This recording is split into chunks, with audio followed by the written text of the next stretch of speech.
Qual que é a discussão na descolonização afroasiática? A discussão é a seguinte. Acabou a Segunda Guerra Mundial. França, Inglaterra, Portugal nem se diga, mesmo Espanha, Bélgica, está todo mundo muito ocupado se reconstruindo pós Segunda Guerra Mundial.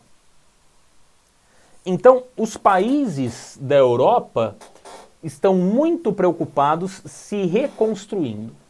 E quando eu digo que eles estão muito ocupados se reconstruindo, o que eu quero dizer? Literalmente o que eu estou dizendo. O Hitler passou por cima da Bélgica. A Bélgica precisa se reconstruir.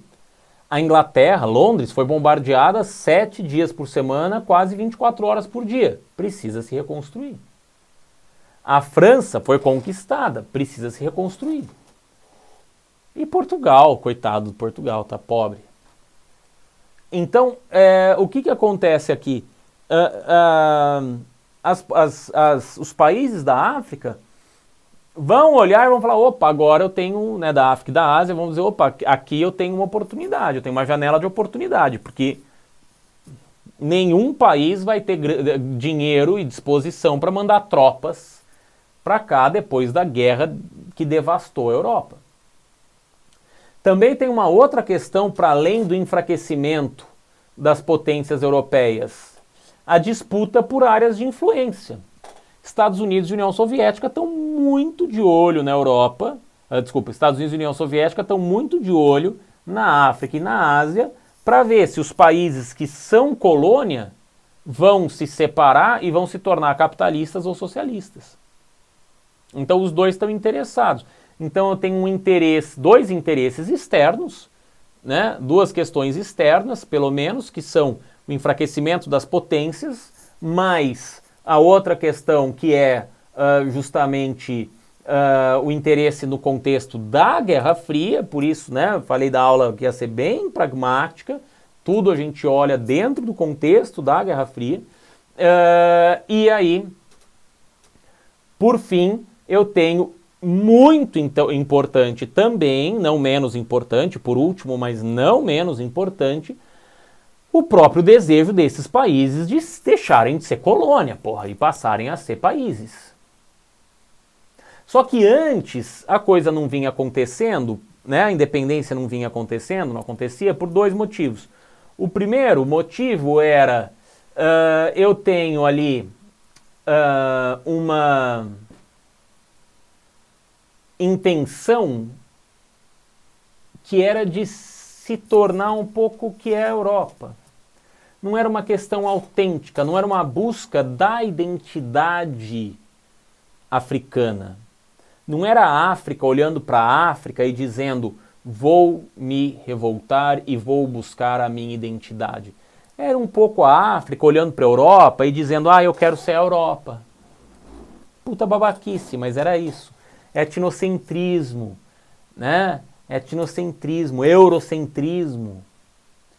Então, só quando, num segundo momento, eu vou afirmar a questão da negritude e vou falar, eu sou negro, eu tenho uma identidade, eu tenho uma cultura, essa cultura é valiosa, eu não sou inferior, eu não sou feito para ser escravo, eu não sou segunda categoria, a minha cultura tem valor e tal. Enquanto isso não acontecia,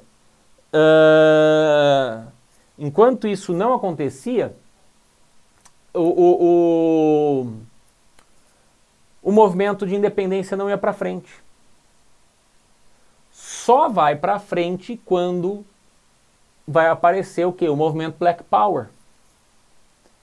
Aí, década de 60, década de 70.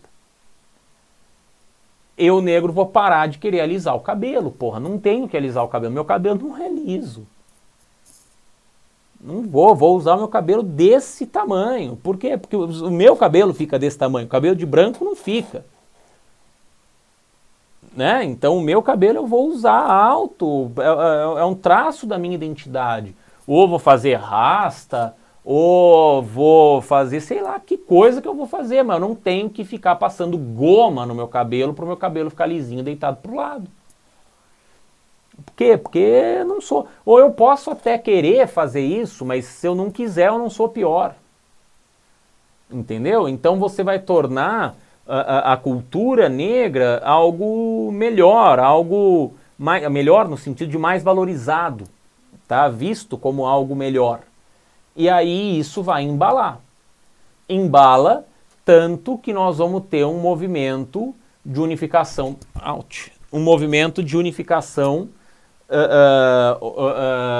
da África enquanto um povo, né, uma identidade, né, um povo africano que tem as centenas de etnias ali dentro, mas que vão olhar para si e pensar, nós africanos temos a cultura africana, que é a plural, mas que é a cultura africana, né, assim como a gente fala cultura europeia, né, cada um tem a sua, mas é uma cultura africana super plural, que vai buscar se afirmar. Tá? Que vai buscar se afirmar. Curiosamente ou não, eu tenho os Black Power nos Estados Unidos, eu tenho o movimento negro unificado, que está aqui na foto no Brasil, né? E eu tenho a busca do fim da segregação nos Estados Unidos. O fim das chamadas, eu acho essa questão aqui importante pra caramba, pensando nas provas desse ano. O fim das Jim Crow Laws, né? As leis Jim Crow. O que são as leis Jim Crow? Jim Crow era um artista branco do século XIX que fazia blackface. Ou seja, ele se pintava de negro e saía satirizando, ironizando os negros. No final da Guerra da Secessão nos Estados Unidos, né, quando veio a abolição da escravatura nos Estados Unidos, uma série de leis foram criadas separando os negros dos brancos, dizendo, olha, tudo bem, vocês são cidadãos como nós, mas vocês vão viver lá, nós vamos viver cá. O problema é que, na prática, isso gerava benfeitorias públicas, escolas, hospitais, praças, restaurantes, sistema de transporte público, tudo separado, branco e negro, branco e negro. Só que o orçamento para as benfeitorias dos negros e para as benfeitorias dos brancos eram muito diferentes. Então os negros tinham sempre as piores e os negros sempre as melhores. Isso desde o final do século XIX, vai ser muito intensificado pelo presidente dos Estados Unidos, Woodrow Wilson, só que depois começa a haver questionamento. Até pelo princípio do liberalismo, liberalismo econômico, de que eu preciso dar a chance igual para todo mundo competir. E aí, lá na década de 60, o presidente John Kennedy, nos Estados Unidos, vai começar a fazer as políticas de ação afirmativa. O que são as políticas de ação afirmativa? São as políticas que vão buscar intencionalmente, com políticas públicas, diminuir a desigualdade, combater a desigualdade racial, social dentro dos Estados Unidos. Tá? Então é o momento que vai ter Martin Luther King, é o momento que vai ter Pantera Negras, vai ter o Malcolm X, né, dos Panteras Negras, vai ter Rosa Parks, né? A Rosa Parks, né, ela está num contexto que ela levantou do busão, né, e aí cidades inteiras começaram a boicotar o sistema de transporte público para os negros e começaram a andar a pé. Então o cara ia a pé, o cara ia de bicicleta para não entrar no ônibus, diferente. Porque era uma forma de pressionar. Então vou te levar à falência, porque eu prefiro andar a pé do que andar nisso daí. Então, um movimento de afirmação. E esse movimento de afirmação vai aparecer aqui dentro da África, e é aí que a África vai poder entrar, né, com diversas independências. Ok? Interessante destacar que, quando as independências vão acontecendo, se o país diz, vou ficar independente e serei capitalista, é uma transição pacífica, ou mais pacífica, exceção especialmente ao caso da Argélia. Tá? As colônias francesas vão ter que lutar muito e vai criar um constrangimento na Argélia, vai criar um constrangimento na Síria. Tá? A questão síria é uma questão complicada para a França, delicada. Mas especialmente ali. Outros países a questão é mais fácil. Agora, se eu digo que eu vou ficar independente e vou ser socialista, aí não. Aí eu vou ter guerra de libertação. Por quê? Porque as potências são capitalistas e não querem perder um país, né, para o socialismo. Então aí vai ter uma trava. Tá? Último detalhe da aula, Conferência de Bandung. À medida que as independências vão acontecendo, os países vão surgindo, aquele pan-africanismo vai gerar uma reunião lá em Bandung, na Indonésia, que eles vão dizer o seguinte: olha, eu não quero ter que ser capitalista ou socialista, lamber as botas dos Estados Unidos ou lamber as botas da União Soviética. Eu quero cuidar de mim, eu quero ser nacionalista. Como é que eu faço? São os países não alinhados, que eles vão dizer, não alinhados. Eu não quero ter que ter uma lógica bipolar. Não quero. Então vamos fazer essa conferência. São 29 países participantes.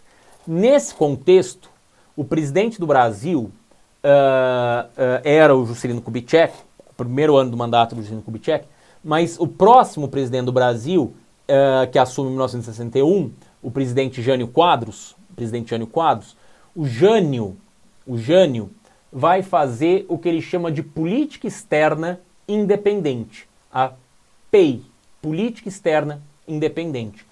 Por isso que ele vai conversar com China, por isso que ele vai conversar com a União Soviética, por isso que ele vai conversar também com os Estados Unidos. Ele vai à África. Ele também diz, olha, eu não tenho que seguir a roupa dos Estados Unidos ou da Europa. No Brasil, eu trabalho em Brasília. Brasília faz 40 graus na sombra. É normal você ter um dia com temperatura maior de 30 graus. Eu não quero ter que andar engravatado até aqui. Lembre-se, não tinha ar-condicionado e já fazia um calor desgraçado. Então não quero. Eu quero usar roupas mais leves. E aí ele vai começar a usar roupas mais leves, a exemplo do que fazem os africanos naquele momento, os líderes africanos naquele momento. E aí é óbvio que o povo não perdoa, né? Porque essas roupas mais leves, as pessoas vão dizer que se parecem a um pijama. E aí o Jânio Quadros vai ser acusado, vai ser chamado de pijânio, né? O pijânio, porque ele usa uma roupa que de fato lembra um pouco um pijama, se eu tô com uma cabeça dentro do modus operandi europeu. Por quê? Porque é uma manga curta, é uma roupa um pouco mais larga, quer dizer, entra ar, sai ar e tal. É uma questão diferente, que está totalmente fora do conceito terno, gravata, arrumadinho. Tudo bem? Consagrados, eu acho que acabou a aula.